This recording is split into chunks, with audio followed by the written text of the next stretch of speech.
Hi friends, welcome to Latcham's recipe. இன்றைக்கி நம்ம சேனலில் பாறை மீன் குழம்பு தான் செய்ய போகிறோம். எப்படி செய்யறதுன்னு பார்க்கலாம் வாங்க. இன்றைக்கி நம்ம சேனலில் பாறை மீன் குழம்பு தான் வைக்க போகிறோம். எப்படி செய்யறதுன்னு பார்க்கலாம். இதுதான் பாறை மீன். இங்கே எங்கள் ஊரில் வந்து இதை வந்து ராம் பாறைன்னு வாங்க, இல்லைன்னா வரி பாறைன்னு வாங்க. இந்த மாதிரி வரி வரியாக மேலே போட்டிருக்கு பாருங்க, தெரியுதா?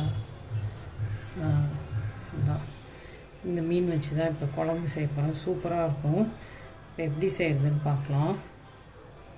அப்போ அதுக்கு வந்து ஒரு 10 பல் பூண்டு வச்சுருக்கேன். சின்ன வெங்காயம் பெருசாக இருந்தால் ஒரு 15 வெங்காயம் எடுத்துக்கோங்க. இது ரொம்ப பொடியாக இருக்கிறதுனால கொஞ்சம் ஒரு கைப்பிடி அளவுக்கு எடுத்து வச்சுருக்கேன். இப்போ பாருங்கள், இந்த சின்ன வெங்காயத்தோட இந்த பூண்டை சேர்த்து கொரப்பாக மிக்சியில் தண்ணிலாம் ஊற்றாமல் அப்படியே கொரப்பாக அரைச்சி எடுத்துக்கலாம். இந்த 2 தக்காளியவும் தனியாக அரைச்சி எடுத்துக்கலாம். இப்போ இதெல்லாம் அரைச்சிட்டு வந்துட்டு எப்படி செய்கிறதுன்னு பார்க்கலாம். பாருங்கள், அந்த தக்காளியை அரைச்சி எடுத்துகிட்டு வந்துட்டேன். 2 தக்காளி. நீங்கள் எவ்வளோ மீன் எடுத்துக்கிறீங்களோ அதுக்கு தகுந்த மாதிரி தக்காளி கூட்டி குறைச்சி போட்டுக்கோங்க. அந்த சின்ன வெங்காயம் பூண்டும் இந்த மாதிரி கொரப்பாக அரைச்சிட்டேன். இப்போ நம்ம குழம்பு தாளிக்கலாம். இப்போ இந்த பாறை மீனுக்கு தேவையான அளவு புளி பாருங்கள், ஒரு லெமன், பெரிய லெமன் சைஸோட ஒரு இந்த மாதிரி ஒரு இது கூட போட்டிருக்கேன். போட்டு புளி ஊற வச்சுருக்கேன். இப்போ இதை கரைச்சிக்கலாம். மீன் குழம்பு தாளிக்கிறதுக்கு தேவையான அளவு எண்ணெய் சேர்த்துக்கலாம். ஒரு 4 டேபிள் ஸ்பூன் அளவுக்கு எண்ணெய் சேர்த்துருக்கேன். இதெல்லாம் தான் தாளிக்கிறதுக்கு. வெந்தயம் 1/4 டீஸ்பூன், சீரகம் 1 ஸ்பூன், உளுத்தம்பருப்பு 1 ஸ்பூன், கடுகு 1 ஸ்பூன். இப்போ எண்ணெய் காஞ்சோடனே அதில் சேர்த்துக்கலாம். இப்போ பாருங்கள், எண்ணெய் காஞ்சிருச்சு. நம்ம அதில் இந்த தாளிப்புலாம் சேர்த்துக்கலாம். வெந்தயம், கடுகு, சீரகம், உளுத்தம்பருப்பு சேர்த்துக்கிறேன். கடுகு வெடிக்க ஆரம்பிச்சிருச்சு. குட்டி குட்டியாக பூண்டு சைஸில் தான் இருக்குங்க சின்ன வெங்காயம். இது கொஞ்சம் சேர்த்துக்கிறேன்.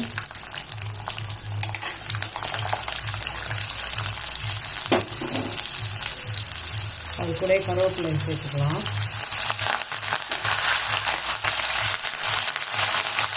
பாருங்கள், வெந்தயம் எல்லாம் பருப்பெல்லாம் கலந்து வந்துடுச்சு.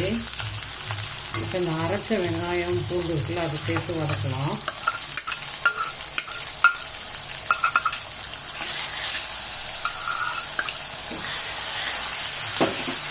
இந்த மாதிரி ஒரு தடவை செஞ்சு பாருங்கள், செம்ம சூப்பராக இருக்கும். இதில் நம்ம எந்த மாதிரி மீன் வேணாலும் சேர்த்துக்கலாம். வஞ்சரம், வவ்வா, சங்கரா மீன், அந்த மாதிரி தேங்காய் மீன், சீலா மீன், எது வேணாலும் சேர்த்து இந்த மெத்தடில் செய்யலாம். சூப்பராக இருக்கும். இன்றைக்கி நான் பாறை மீன் தான் எடுத்துருக்கேன்.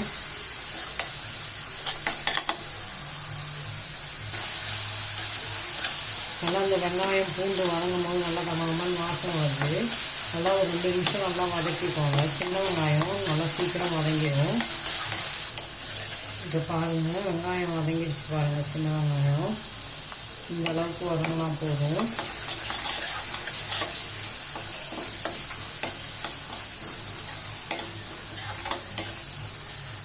நம்ம அது கூடவே இந்த தக்காளி அரைச்சி வச்சுருக்கோம்ல, அதை சேர்த்துக்கலாம்.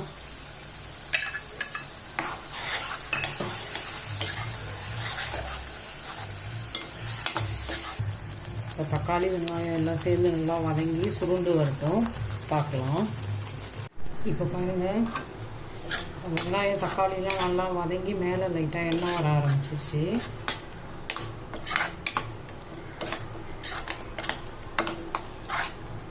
இப்போ நம்ம இந்த ஸ்டேஜில் காரம் சேர்த்துக்கலாம். நான் இது கலருக்காக ஒரு டீஸ்பூன் அளவுக்கு காஷ்மீரி சில்லி சேர்க்குறேன். அது கூடவே நம்ம வீட்டில் அரைச்ச குழம்பு மிளகாய் தூள் 3 டேபிள் ஸ்பூன் அளவுக்கு சேர்த்துக்கிறேன். நீங்கள் உங்கள் காரத்துக்கு அந்த மாதிரி சேர்த்துக்கோங்க. உங்கள் வீட்டு மிளகாத்தூள் எவ்வளோ காரம் இருக்குமோ அது பார்த்துட்டு அந்த மாதிரி சேர்த்துக்கோங்க. உப்பு ஒரு டேபிள் ஸ்பூன் அளவுக்கு கல் உப்பு சேர்க்குறேன், இந்த மீன் குழம்புக்கு தேவையான அளவு. அப்புறம் நம்ம பார்த்துட்டு போட்டுக்கலாம். இப்போ மஞ்சத்தூள் சேர்த்துக்கலாம். ஒரு 1/4 டீஸ்பூன் அளவுக்கு மஞ்சத்தூள் சேர்த்துக்கோங்க. சேர்த்து நல்லா வதக்குங்க.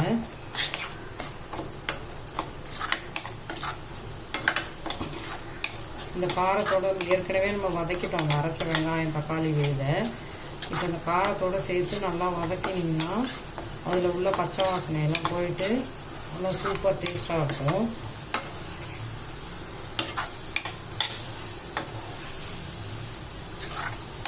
இந்த மாதிரி காரம் சேர்த்து அந்த மசாலா இந்த அளவுக்கு கொண்டு வரணும். தெரியுதா? இந்த அளவுக்கு வரணும்.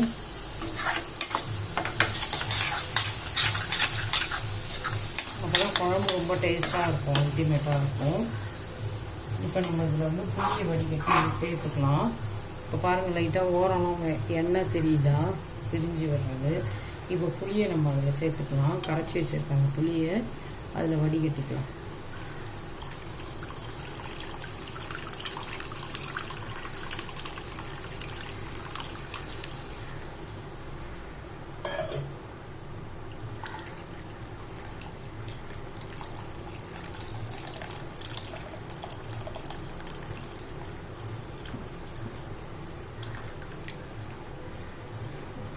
புளியை வடிகட்டியாச்சு.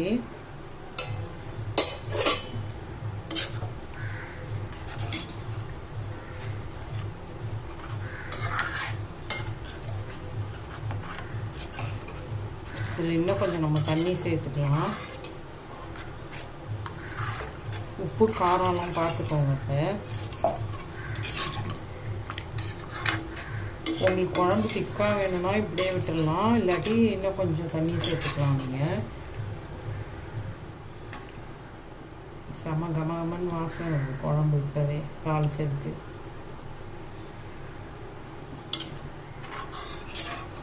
இப்போ புளிப்பு உப்பு காரம்லாம் எனக்கு போதும். நீங்கள் இந்த ஸ்டேஜில் புளிப்பு உப்பு காரம் பார்த்துக்கோங்க. பார்த்துட்டு காரம் உப்பு சேர்த்துக்கோங்க. இப்போ இது நல்லா கொதிக்கட்டும். இப்போ பாருங்கள், குழம்பு ஒரு மூடி வச்சு மூடிடலாம். நல்லா கொதித்து வரட்டும், பார்க்கலாம். இப்போ குழம்பு 5 நிமிஷமாக கொதிச்சிட்ருக்கு. இப்போ ஓப்பன் பண்ணி பார்க்கலாம். செம்ம கமன்னு வாசனை. மீன் போடாமலே மீன் குழம்பாட்டம் அடிக்குது. பாருங்கள் எப்படி கொதிச்சிருக்குன்னு. உங்களுக்கு இதே அளவுக்கு இருந்தால் போதும் அப்படின்னா இனிமேல் தண்ணி சேர்க்காதீங்க. ஒரு சிலருக்கு தண்ணியாக இருந்தால் தான் மீன் குழம்பு பிடிக்கும். இப்போ இது இன்னும் கொதித்து வந்தோடனே கொஞ்சம் திக்காகும். இப்போ இன்னொரு 5 நிமிஷம் கொதிக்கிட்டோம். இன்னொரு 5 நிமிஷம் கொதித்ததும் பார்க்கலாம். இப்போவே செம்ம சூப்பராக இருப்பாங்க. இப்போ மூடி வச்சிடலாம். இன்னொரு 5 நிமிஷம் கொதிக்கிட்டோம். பாருங்கள், குழம்பு நல்லா கொதிச்சிட்ருக்கு. ஒரு 10-15 நிமிஷம் போல் நல்லா கொதிக்க விட்டாச்சு குழம்பு. சூப்பராக கமகமன்னு வாசனை வருது குழம்பு.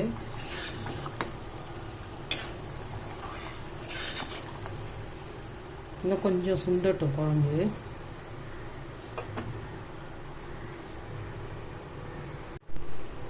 இப்போ பாருங்கள், குழம்பு நல்லா கொதித்து எண்ணெய் பிரிஞ்சு வந்துருச்சு. இந்த மாதிரி நல்லா கொதித்து குழம்பு வரணும். இந்த ஸ்டேஜில் இப்போ நம்ம மீன் சேர்த்துக்கலாம். இதில் போகிறேன். இப்போ வாங்கிட்டு வந்தோடனே நல்லா உப்பு கல் உப்பு போட்டு தண்ணியில் ஒரு 5 நிமிஷம் வச்சுட்டு அதுக்கப்புறம் நல்லா தேய்ச்சி கழுவிடுங்க. அப்புறம் மஞ்சத்தூள் போட்டு லாஸ்ட்டாக கழுவிடுங்க. அப்போ தான் மீன் வந்து கவுச்சி அடிக்காது, சூப்பராக இருக்கும். இப்போ இதில் செதில் இருக்காதுன்றதுனால நல்லா தேய்ச்சி கழுவிக்கலாம். சங்கரா மீன் அந்த மாதிரிலாம் வாங்கினோன்னா, கிழங்கா மீன்லாம் செதில் இருக்கும் அதில், அதை நம்ம நல்லா தேய்ச்சி கழுவுவோம். மீன்லாம் இப்போ சேர்த்துக்கலாம் குழம்புல. ஸ்டவ்வை சிம் பண்ணிவிட்டு மீன் அதில் சேருங்க.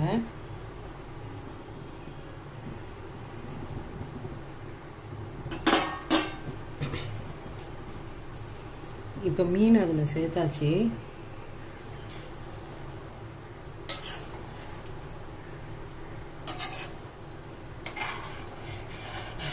அவ்வளோதான். இதுக்கு மேலே நம்ம கிண்டி விடக்கூடாது. இப்போ மீன் நல்லா கொதிக்கட்டும். ஒரு 5 நிமிஷம் கொதிக்கட்டும். மீன் சூப்பராக இருக்கும். ஒரு 5 நிமிஷம் கொதிக்கட்டும் குழம்பு. இப்போ பாருங்கள், ஓப்பன் பண்ணிக்கலாம். மீன் போட்டு 5 நிமிஷம் கொதிச்சிருச்சு. சூப்பராக கமகமன்னு வாசனை. மீனும் நல்லா வெந்துருச்சு பாருங்கள், தெரியுதா?